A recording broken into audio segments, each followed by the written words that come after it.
Ջերուսման ամբողջ համակարգը մեկ կաթսայի գնով, կաթսան ձեզանից, մնացածը մեզանից։ Ընտրեք Maverick կամ Navi ընկերխնայող կաթսաներից մեկը, իսկ ծխատարը, մարտկոցները, խողովակները, բոլոր դետալները, առաքումն ու տեղադրումը կստանաք իդեալ համակարգից։ Վճարեք միայն կաթսայի համար եւ ստացեք ամբողջ ջերուսման համակարգը նույն գնով։ Մանրամասները idealsystem.am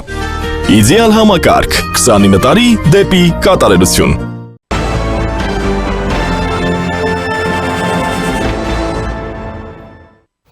Վարչապետ Նիկոլ Փաշինյանը այսօր կառավարության նիստից հետո լրագրողների հետ ճեպազրույցում հայտարարել է, որ կմասնակցի ԵԱՏՄ միջկառավարական հանձնաժողովի նիստին, բայց այսօր էլ ենք զբաղվում, ԵԱՏՄ ինստիտուտներն աշխատում են, այսինքն դա սովորական ընթացիկ պրոցես է եւ այդ պրոցեսներին մենք կմասնակցենք, ասել է նա։ Եվրասիական տնտեսական միության միջկառավարական հանձնաժողովի նիստ կա նախատեսված, այդ նիստին մասնակցություն կունենամ եւ ինչպես ասել եմ, կզբաղվենք, բայց այսօր էլ ենք զբաղվում եւ Եվրասիական տնտեսական միության ինստիտուտները աշխատում են, այսինքն դա սովորական ընթացիկ պրոցես է եւ այդ պրոցեսներին կմասնակցենք։ Եվ այսպես Մոսկվան պարբերաբար հորդորում է Երևանին հստակեցնել Հայաստանը շարունակում է մնալ ԵԱՏՄ-ում, թե շարժվում է դեպի Եվրամիություն։ ԵԱՏՄ 4 երկրների ղեկավարները Հայաստանին կոչ են արել հնարավորինս սեղմ ժամկետում հանրաքվե անցկացնել Եվրամիությանը միանալու կամ ԵԱՏՄ-ում մնալու հարցով։ Վարչապետ Նիկոլ Փաշինյանը սակայն հայտարարել է, որ այս պահին նման հանրաքվե անցկացնելու տրամաբանություն չկա, քանի որ Հայաստանը պաշտոնապես չի դիմել Եվրամիությանն անդամակցելու համար եւ Եվրամիության անդամության տեխնատուի կարգավիճակը մոտ չէ։ Նրա խոսքով տեսական ընտրությունը հանրաքվեի դնելը խելամիտ չէ։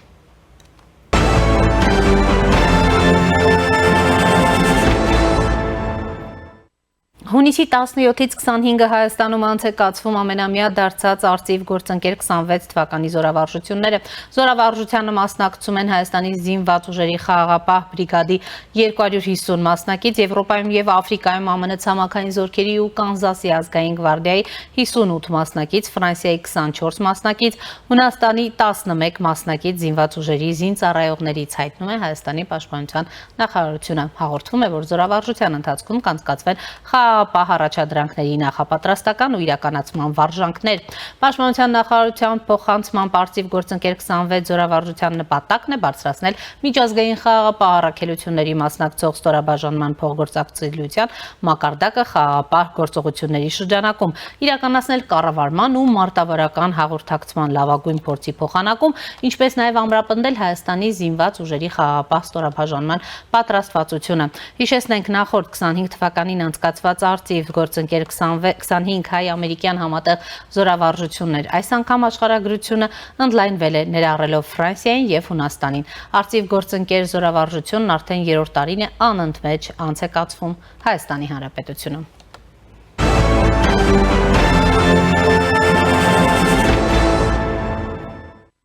Մենք երբեք չենք մոռանա, թե ինչ են արել հայ զավթիչները մեր ժողովրդի եւ մեր քաղաքների հետ։ Երբեք չենք մոռանա 65 մզկիթների ավերման մասին։ Այսօր Բաքվում Իսլամական բանկի տարեկան հավաքի բացման արարողությանը հայտարարել է Ադրբեջանի նախագահ Իլհամ Ալիևը։ Նրա խոսքով հայերը մզկիթներում խոզեր եւ այլ կենդանիներ էին պահում եւ Ադրբեջանը դա երբեք չի մոռանա։ Միաժամանակ Թուրքիայի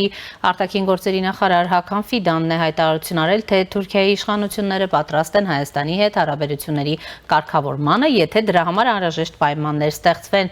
Այս մասին թուրքական արտաքին գործերի նախարար Հական Ֆիդանը հայտարարել է Թուրքիա թերթին Ռուսաստան կատարած այցի արդյունքներով տված հարցազրույցում։ Նիկոլ Փաշինյանի կառավարությունը շատ կարևոր քայլեր է ձեռնարկել կարգավորման հարցում։ Մեր նախագահի Ռեջեփ Թայիպ Էրդողանի կամքով բազմաթիվ կարևոր քայլեր են արվել, այդ թվում ուղիղ առևտրի եւ ավիահաղորդակցության հաստատումը, թե նոր փուլն էլ ինչ պետք է արվի, նույնպես հստակ է։ Մենք պատրաստ ենք կարգավորմանը, երբ դրա համար անհրաժեշտ պայմաններ ստեղծվեն, հավելել է Ֆիդանը։ Եվ այս պահին առաջինի տաղավարում զրուցելու եմ ռազմական ու ազգային անվտանգության հարցերով փորձագետ Հրաչյա Արզումանյանի հետ։ Բարև ձեզ, պարոն Արզումանյան։ Շնորհակալ եմ հրավերն ընդունելու համար։ Ես էլ եմ շնորհակալ։ Նախ, պարոն Արզումանյան, գանք Ալիևի հայտարարություններին, այսօր փաստորեն նոր ուրեմն հայտարարություն է անում։ Մենք երբեք չենք մոռանա, թե ինչ են արել հայ զավթիչները մեր ժողովրդի եւ մեր քաղաքների հետ, թե ինչ են արել մեր մզկիթների հետ, թե ինչպես էին ուրեմն խոզ եւ այլ կենդանիներ պահում այնտեղ։ այդտեղ այսպիսի հռետորաբանությունը ինչից է բխում, արդյոք բխում է օրինակ նրանց ուրեմն այսպես ասած խաղաղության ձգտումներից, ինչու է պետք այդ մասին կամ այսպիսի հայտարարություններ անել հիմա, երբ կարծեք թե կողմերը անընդհատ հայտարարում են այդ խաղաղության գործընթացի ամբողջականացնելու մասին։ Որտեղ այստեղ երկու կողմերը խաղաղությունը տարբեր ձևով են աշխատում Սիրանոջ։ Եթե Հայաստանի համար դա ինչ-որ ուտոպիկ հասկացողություն է խաղաղություն, Ադրբեջանի համար խաղաղությունը դա պատերազմի շարունակություն է ուրիշ մեթոդներով։ Իրանք հասկանում են խաղաղությունը եւ Հայաստանը որպես պետություն, ինքնիշխանություն ունեցող ժողովուրդ մենք ոչ չանում ենք, դառնում ենք արևմտյան Ադրբեջան։ Այդ ժամանակ կլինի վերջնական խաղաղություն։ Դες մենք պետք է վերջո հասկանանք, այսինքն իմ հասկաս, իմ հայկական հասարակությունը դա հասկանում է, որ Ադրբեջանը չի փոխվել, Ադրբեջանը մնացել է նույնը, Ադրբեջանի հասարակությունը մնացել է նույնը լծված ատելության դեպի հայ ազգի եւ իշխանությունները Ադրբեջանի մնում են նույն ռազմական տրամաբանության մեջ, տրամաբանության ռազմական մշակույթի մեջ եւ պատրաստվում չեն դուրս գալ այդտեղից։ Այդ վիճակում խոսել խաղաղության մասին, դու կարող ես դրա մասին խոսել, եւ Թրամփն է գալիս ճակետներում կամ միջազգային ացիաներում, բայց իրականության մեջ Ադրբեջանը մնում է Ադրբեջան, Ադրբեջանի հասարակությունը մնում է Ադրբեջանի հասարակություն, հայ ազգը մնում է հայ ազգ եւ Հայաստանը մնում է Հայաստան։ Մինչեւ այդ երկու կողմերը չհասկանան, որ նրանք պետք է պատրաստվեն եւ եթե կարողանում են հաստատել բացի պատերազմից ուրիշ հարաբերություններ երկուսը չպարտադրելով ուրիշին փոխվել, իմաստ չկա մտածել կամ ինչ-որ հույսեր կապել։ Այդ հույսերը ուղղակի դեկլարատիվ եւ պոպուլիստական են, որոնք ելնում են ինչ-որ անձնական շահերից իշխանությունում մնալը եւ այլ եւ այլ։ Իրականությունը այսպես է, Սիրանոջ, իրանք չեն մոռանալու եւ մենք չենք մոռանալու, ինչ արել Ադրբեջանը Սումգայիթում, Բաքվում, Գանձակում, Արցախում։ Եթե ինչ-որ հայկական, քաղաքական գործիչ, պետական գործիչ մտածում են, որ ազգը կարող է մեծ եղերնը մոռանալ, դա միամիտություն է, դա տեղի չի ունենանում։ Ադրբեջանն է արհեստական։ Չմոռանալ, բայց կառուցել հարաբերություններ, պարոն Արզումանյան, Եթե երկու կողմը պատրաստեն, եթե երկու կողմը պատրաստեն, Ադրբեջանը հաստատ պատրաստ չի։ Ինչու, բայց հայտարարություններն այլ բան են մենք սկսել ենք խոսել Իլհամ Ալիևի վերջի հայտարարության շուրջ։ Այո, այս վերջի հայտարարությունը, բայց դրանից առաջ էլ մենք տեսանք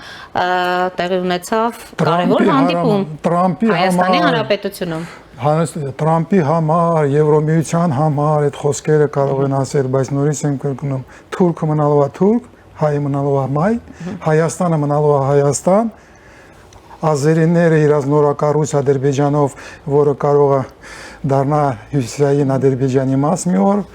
նորացին պետությունը, որը 100 տարի դեռ նոր ստացել, ինչ կլինի Ադրբեջանի պետության ապագան դա ուրիշ հարց է, բայց այդ պետությունը կմնա այնպես ինչի ոնց կա, նացիստական Ադրբեջան, որտեղ հայի անունը, հայի դման մեծացել է 22-րդ սերունդն անգնում, մեծացել է սերունդ, որը ատում է ամեն ինչ հայկական։ Եվ մտածել, որ մեծ վարկյանում դա կարող է փոխվել, դա միամիտություն է։ Այդպես չի լինում, Սիրանոջ։ Մենք այսպիսի Ադրբեջան ունենք։ Մենք խոսում ենք այսպիսի Ադրբեջանով, եւ հայ ազգի փորձը ցույց է տալիս, որ նման Ադրբեջանի, նման Թուրքի, Ռուսիա դու կարող ես խոսել միայն այն ժամանակ, երբ հզոր ես։ Դու պետք է հզոր լինես, դու պետք է զինված լինես, որ ինչ որ շանսեր ունենաս ուրիշ հարաբերություններ կառուցել։ Ուստի այդ ամենին լսելով դու մենք պետք է կանգ նորից այն եզրակացության, որ Հայաստանը պետք է հզորանա տնտեսական, հասարակական, ռազմական, ազգային անվտանգության ոլորտում ընդհանրապես։ Մինչև այդ խնդիրը մենք չենք դրել, չենք լուծել, հույսեր բարեր, որ ինչ որ հրաշք տեղի կունենա եւ Ադրբեջանի հետ ինչ որ պայմանագիր կստորագրենք, որը կունենա ապագա, դա միամիտություն է։ Եվ քանի որ հզորանալու մասին եք խոսքը ուրեմն բացում, պարոն Արզումանյան, ուզում եմ անդրադառնանք արծիվ զորավարժություններին, 26 թվականի դեք արդեն 3 տարին է Հայաստանում այն անց է կացվում, նախ ինչպես է գնահատում, այս անգամ կարծեք աշխարհագրությունն էլ ավելի ընդլայնվեց, ինչ է սա տալիս Հայաստանին եւ ընդհանուր առմամբ ձեր գնահատականները, որքանով է նպաստում այդ ձեր նշած այդ հզորացմանը։ Իհարկե նպաստում է, իհարկե կարելի է միայն ողջունել։ Ես փողակի գող չեմ նրանից, որ մի անգամ է անցկացնում տարին, ես կուզենայի ավելի շատ անցկացնի եւ ոչ միայն այս մեկ խաղապահ ուժերի հետ, բայց լայնացնել այն զորատեսակները, ում մենք անցկացնում նման զորավարժություններ։ Այո, Ֆրանսիայի հետ, Հունաստանի հետ, կարելի է մտածել ուրիշ երկրների հետ, ասենք Հնդկաստանի հետ, ես կուզենայի հետարքիրա ոնց կարող են ռազմական հարաբերությունները ձևավորել եւ այլ։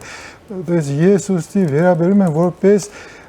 ռազմական դիվանագիտության որոշ հնարավորություն եւ լծակ, բայց ես կուզենայի, որ նման զորավարժությունները խորանան, լայնանան եւ ավելի հաճախ լինեն։ Եվ այստեղ երկու կողմներ պիտի պատրաստ լինեն, Հայաստանն էլ պիտի պատրաստ լինի նման աշխատանքի, դա պարտադրում է մեծ աշխատանք, եթե խորանում ես զորավարժությունները անցկացնել միջազգային, դա բավականին դժվար խնդիր է, անցկացնել ինչ խնդիրներ ես դնում, ոնց ես դնում, քո ստորաբաժանումները պատրաստել նման զորավարժությունների, մի խաղաղապահ ուժերը բավականին պատրաստված են, փորձ ունեն միջազգային ստացվում են, բայց ճակետներում սովորական մի ռազմական ստորաբաժանումները արդյոք պատրաստ են նման միջազգային փորձին, թե չէ, ոնց ես դու պատրաստում դրանց, ոնց ես այդ խնդիրները դնում, ոնց ես լուծում, դա մեծ խնդիրներ է, որը պիտի դնվի լուծի Սիրանուշ։ Ցավոք սրտի մենք ժամանակ է կորցնում այդ առումով, ես կուզենայի տեմպերը ավելի մեծ լինեն։ Տեսեք, պարոն Արզումանյան, մենք տեսնում ենք նաև Հայաստան-Թուրքիա հարաբերություններ, խորացում որոշակի եւ Հական Ֆիդանի մեկնաբանությունը, որ փաստորեն ուրեմն պատրաստ են հարաբերությունների կարգավորմանը, եթե օրինակ հայկական կողմը ուրեմն ստանձնի, հա, այսպես ասած, բոլոր իր պարտավորությունների կատարումը, անհրաժեշտ պայմաններ ստեղծվեն դրա համար, հա, ուրեմն Ֆիդանը նշում է, ինչ անհրաժեշտ պայմանների մասին է խոսքը, այստեղ կարելի է ուղիղ հասկանալ Հայաստանի Սահմանադրության փոփոխությունը, որը կարող է հիմք հանդիսանալ Ադրբեջանի հետ խաղաղության պայմանագրի ստորագրմանը։ Թե կարող ենք այս գործընթացից դուրս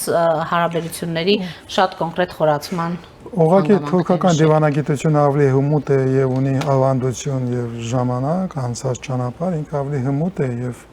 լավ է աշխատում։ Ֆիդանի հայտարարության մեջ հիմնական խոսքը դա եթեն է։ Եթե դա նշանակում է դա տեղի չի ունենալու։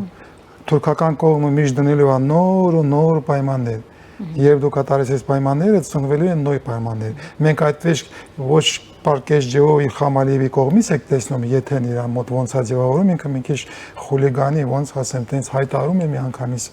այս կուզեմ հիմա սահմանադրությունը փոխեք, սահմանադրությունից հետո ուրիշ հարց կառաջանա եւ այլ եւ այլ։ Թուրքական կողմը ավելի դիվանականորեն լեզվով է դա ասում։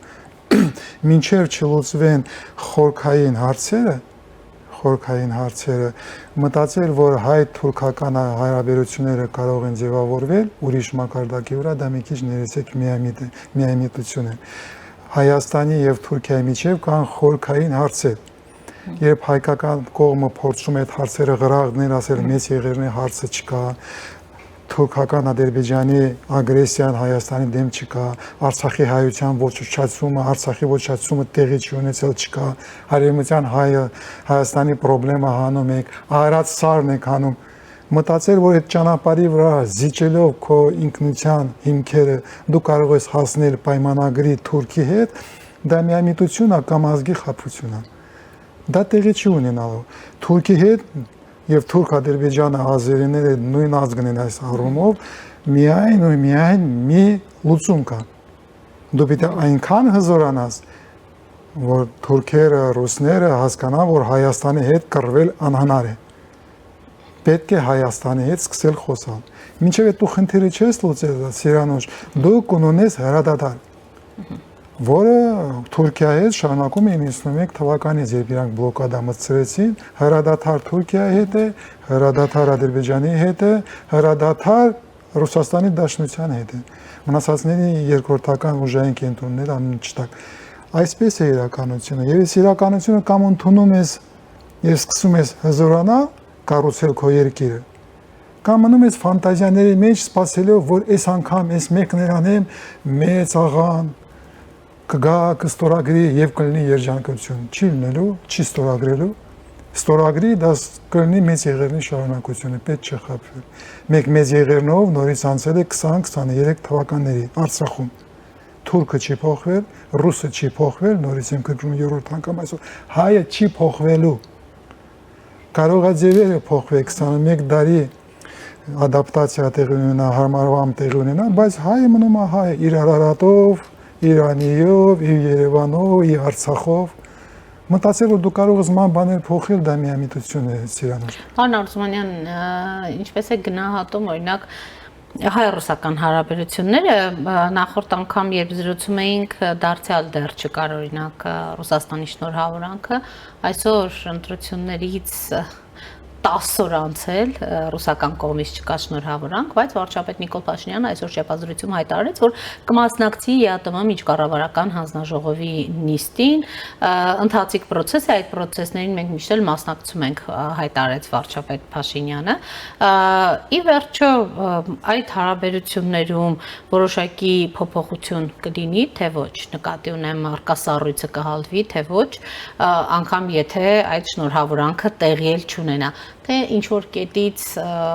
ռուսական կողմն է շնորհավորից դերության մնացել է միայն ռուսական կողմը, այսպես անարձագանք։ Ես սառույցը չեմ ընդունի, դուք գիտեք իմ մոտեցումը եւ գնահատականները Հայաստանը Ռուսաստանի հետ պատերազմի մեջ է, որը եղել է լայնածավալ 2023 թվականին եւ Ռուսաստանը մասնակցում է պատերազմի Թուրքիա, Ադրբեջանի հետ Հայաստանի դեմ եւ հիմա ուղղակի հիբրիդային պատերազմի մեջ ենք։ Ռուսաստանի հետ սառույց չէ, Ռուսաստանի հետ պատերազմը, որը Ռուսաստանը ընտրել է Հայաստանի դեմ եւ ընտրել է դաշնակիցներ Թուրքիան, Պակիստանը, Իսրայելը, ջիհադիստներին եւ այլն։ Դրա համար մենք պետք է ընդունենք, որ այսպես է եւ ամեն ինչ անում է Ռուսաստանը պատերազմը։ Հայկական իշխանությունները ցավոք սրտի ինձ համար մնում են հետսովետական ժամանակներում, մենք շարունակում ենք ունենալ հետսովետական իշխանություններ, հետսովետական Հայաստան եւ հետսովետական Հայաստանի տրամաբանություն երբ քայլեր, իսկ հետսովետական Հայաստանը եղել է եւ մնում է ԵԱՏՄ-ի անդամ, Եվրասիական տարածքի, Եվրասիական ալյանսների անդամ եւ վարչապետը, այսօրվա վարչապետը եւ համոզված եմ ինքը կնշանակվի երբ ամեն ինչ վերջանա ընտրության այս պրոցեդուրաները կլինի վարչապետ, ինքը հայտարարել է, որ ինքը ռազմավարական վեկտորը չի պատրաստվում փոխել, այս վերջին հայտարարությունը դա ուղղակի շեշտում է։ Հետսովետական Հայաստանը Նիկոլ Փաշինյանի օրոք եվրասիական տարածքը չի լքելու։ Մնալու են լոկ խոսքեր, լոկ հայտարարություններ, կարող է խոսքեր ասել, որ Եվրամիությունն է սպասում, կարող է խոսքեր ասել, որ Միացյալ Նահանգները սպասում, բայց իրականության մեջ Հայաստանը մնում է եվրասիական ճահիճի մեջ եւ իմ կարծիքով դա արդեն հաջորդ իշխանությունները, երբ մեկ ունակ իշխանապողություն, այս անգամ մնացել են հին իշխանությունները, արդեն Նիկոլ Փաշինյանն է հին իշխանությունները։ Այն ժամանակ մենք կարող ենք մտածել այդ խնդիրները ոնց կարելի է լուծել, ոնց Հայաստանը կարող է եվրասիական տարածքից դուրս գալ։ Դա բարդ խնդիր է, բարդ ռազմական խնդիր է, դիվանագիտական խնդիր է, տնտեսական խնդիր է,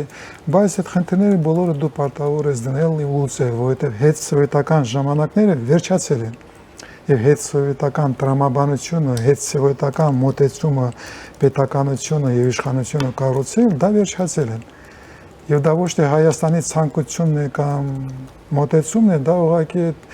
համաշխարհային տենդենսներն է եւ օրինաչափություններն են։ Ռուսաստանը պարտվում է Ուկրաինայում, ոնց որ Միացյալ Նահանգները պարտվել է Իրանում։ Գերիշխանությունները պարտվում են ոչ արդար պատերազմում։ Դա տեղի է ունենում եւ Ռուսաստանը ստիպված այդ եվրասիական տարածքը քանդվելու է։ Բայց Փաշինյանի օրոք Հայաստանը դուրս չի գալու, ինչպես Փաշինյանը պատրաստ չէ, ես դա տեսնում եմ եւ դրա համար ես չեմ ուզում ֆանտազիաների մեջ մտնել։ Այն օրը եւ դիվերսիֆիկացում այլընտրանքների փնտրտուքը դրա մասին։ Նիկոլ Փաշինյանը հայտարարություններով է ազգում, Նիկոլ Փաշինյանը պոպուլիստական առաջնորդ է։ Ես Նիկոլ Փաշինյանի խոսքերին վաղուց չեմ լսում, ես կսպասեմ քայլերին։ Քայլերը Նիկոլ Փաշինյանը գնում է ԵԱՏՄ-ի հանձնաժողովին։ Վերջակետ, այդ քայլը, այդ գործողությունը Ինչ կհայտարարի Նիկոլ Փաշինյանը, դա երկրորդական Փաշինյանի հայտարարություններից զատ մենք տեսնում ենք նաև ռուս տարբեր պաշտոնյաների հայտարարությունները, նաև ես ներկայացրի, թե ինչպես են ասում հանրակրվե անցկացրեք, ի վերջո տեսեք ձեր հանրությունը ինչպես է արձագանքում։ Սիրանուշ, Ռուսաստանը այսօր խայտարակ վիճակում է։ Իսկ Ուկրաինան ռազմական ուժերը այնտեղ անիցիալներ են գնում Ռուսաստանի կողմից, նոր ձևեր սովորել, մշակել, երբ ինքը արդեն հարվածները հասցնում ոչ թե միայն ռազմավարական խորության վրա, ոչ թե միայն ճակատում, շփման գծում, որտեղ ռազմական գործողություն է, բայց նաև օպերատիվ մակարդակի վրա, մինչև 100 կիլոմետրի վրա։ Եվ այսօր Ռուսաստանի մոտ փլզվում է բոլոր լոգիստիկան, որը պահում ասենք Կրիմը, պահում է իր ճակատը։ Եվ այսօր Ռուսաստանը լուծում չունի։ Ոնց կարելի է այդ կանխատեսել։ Եվ Ռուսաստանը կանգնած է շատ ծանր լուծումների առջև, որտեղ Պուտինի համար այս պատերազմը, որը խայտարակություն է դարձել, որտեղ այս պատերազմը երկար է ավելի, քան թե երկրորդ համաշխարհային պատերազմը ռուս ժողովրդի համար, ավելի երկար է, քան թե առաջի համաշխարհային պատերազմը Ռուսաստանի կայսրության համար։ Իսկ հասցնելը ինչ են հասել, չին բաներին են հասել։ Ռուսաստանը կանգնած է խորքային, ճգնաժամային համակարգային ճգնաժամի առաջ Սիրանուշ։ Այդ վիճակում իրենք ուղղակի շատ ներդային են։ Եվ իցուն Երևանում Այսինքն նյարդային ջղաձգումներ են դրա համար։ Ուղղակի էմոցիոնալ հայտարարություններ են, որ ինքը խորքային գիտի, որ Հայաստանը ոչ մի տեղ Նիկոլի օրոք չի գնալու, ուղղակի ներվերը բացատրում ում վրա գոռան, որ այնտեղ գործես լավ չէ։ Հայաստան, կարելի է հանգիստ գոռալ, հասկանալ ոչ մի բան չի լինելու, ուղղակի հանգստանում է, մի քիչ գոռում է Հայաստանի վրա, կճանաչի Պուտինի եւ Նիկոլ Բաբայեչի հարաբերությունները փայլուն էլ կմնան, ոնց եղել են այս 8 տարին, որը փոփոխություններ չի ունենալու, ցավոք սրտի։ Այսինքն դուք կարծում եք, որ Հայաստանի ձգտումները դեպի Եվրամիություն, մենք տեսնում ենք նաև Եվրամիության կոնկրետ աջակցությունը։ Հիմա էլ օրինակ արտաքին գործերի նախարարը հայտարարել է կամ հորդորել է Եվրամիության գործընկերներին արագացնել այդ աջակցությունը Հայաստանին։ Եվրամիության կողմից հայտարարություններ կլինեն, Եվրամիության կողմից քայլեր դիվանագիտական ոլորտում կլինեն։ Հայկական կողմը կմնա դեկլարացիաների մեջ ցավոք սրտի։ Եվ պետք է հասկանալ, որ Եվրամիության ճանապարհը դա հայտարարություն չի, Սիրանուշ։ Իսկ խոսել եմ դրա մասին։ Եվրոպական միություն մտնելու ճանապարհը դա երկար եւ ծանր ճանապարհ է, որտեղ դու պետք է փոխես քո ստանդարտները, քո տնտեսության ստանդարտները, ոնց է աշխատում քո տնտեսությունը, հարաբերությունները ներսում, հասարակություն, տնտեսություն, իշխանություններ, դա ահռելի մեծ աշխատանք է։ Եթե մեկ աշխատանք անեք, Հայաստանի տնտեսությունը կփոխի որակյալ իր հնարավորությունները, մասշտաբը կփոխվի։ Մի 10 անգամ առնվազն մեր հնարավորությունները, հզորությունը կմեծանա տնտեսական։ Բայց դա երկար աշխատանք է։ Առնվազն մի 10-15 տարի պիտի ջանքեր դնես, որ գաս այն շերտին, որ դու կարող ես խնդիր դնես Եվրամիություն մտնելը։ Եվրամիություն մտնելու ճանապարհը առնվազն մի 10 տարվա ճանապարհ է։ Եթե չլինի ինչ-որ ռազմավարական իմպերատիվներ, որը թույլ կտան շատ շուտ, ասենք Հայաստանի արհեստական ձևով մտցնել Եվրամիություն։ Ես նման ձգտումներ չեմ տեսնում, որտեղ Եվրամիությունը նույն ձևի մեծ փոփոխությունների մեջ է, ինքը լուծում է իր խորքային ներքին խնդիրներ։ Այն Եվրամիությունը, որ մենք այսօր ունենք, մեկ տարուց հետո կարող է լրիվ ուրիշ ալյանսը լինի։ Դրա համար այս փոփոխությունների մեջ ցավոք սրտի ինձ համար ամենազգայունը մնում է Հայաստանը Եվրասիայում։ Որի դեպքում դուք միակ ճանապարհը տեսնում եք այս ձեռած հնարավորությունը ժամանակի տեսքով օգտագործել զինվելու դե երկրորդական է, Սիրանուշ, պետք է հասկանալ, որ այսօր ռազմական գործողությունները անցնում են ավելի շուտ ոչ թե ավանդական ռազմական տիրույթում, բայց տնտեսությունում, տեղեկատվական դաշտում, կոգնիտիվ դաշտում, հիբրիդային։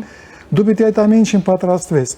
Ինձ համար մի նմուշ կլինի, որ ինձ ցույց կտա, որ Նիկոլ Փաշինյանը ինչ-որ քայլեր է անում, ասենք եթե Հայաստանը, եթե Նիկոլ Բաբայեչը համարձակվի փակել Հայաստանի տեղեկատվական դաշտը ռուսական մաս-մեդիաների համար։ Այդ խնդիրը դնի եւ լուծի, մուլտիպլեքսերը հանի։ Եթե դու այդ քեզանից է կախված, դա տնտեսության հետ կախված չի, դա քաղաքականություն չի։ Եվ հարցներ բարձրացնում ենք արդեն շատ երկար տարիներ։ Երկար տարիներ այդ հարցը բարձրացնում են։ Եթե դու ուզում ես ինձ համոզես, որ դու կարող ես քայլեր անես եվրասիական տարածքից դուրս գալով, եկեք Հայաստան Հանրապետության տարածքում, Հայաստան Հանրապետության ներսում, տեղեկատվական դաշտում անեք առաջին քայլը։ փակեք ռուսական մուլտիպլեքսերը, փակեք ռուսարենի ֆոն եւ մնացած ռուսական այն մաս-մեդիաները, որը աշխարհով մեկ փակում են որպես առաջին քայլ, երբ ուզում են Ռուսաստանի տեղեկատվական պատերազմի չեզոքացնել, այդ քայլերը անում են։ Դա արդեն ընդունված կլասիկ մեթոդներ է, պետք չի ոչ մի բան հոնորել։ Պետք է ուղղակի այդ քայլերը անել, բայց նորից եմ կրկնում, ես համոզված եմ, ոչ մի բան չի լինելու, ցավոք սրտի ինձ համար։ Բայց գուցե հեռուստաալիքների մասով լինի փոփոխություն։ Եթե լինի, ես ներողություն կխնդրեմ, մեծ հաճույքով։ Լավ, երբ դա տեղի ունենա, խստանում եմ ձեզ հրավիրել։ Շնորհակալ եմ, պարոն Արզումանյան։ Շնորհակալություն։ Առաջինի տաղավարում զրուցում է ռազմական եւ ազգային անվտանգության հարցերով փորձագետ Հրաչյա Արզումանյանի հետ։ Այս ժամի համար այսքանն էինք նախատեսել։ Հետևեք մեր թողարկումներին, կհանդիպենք։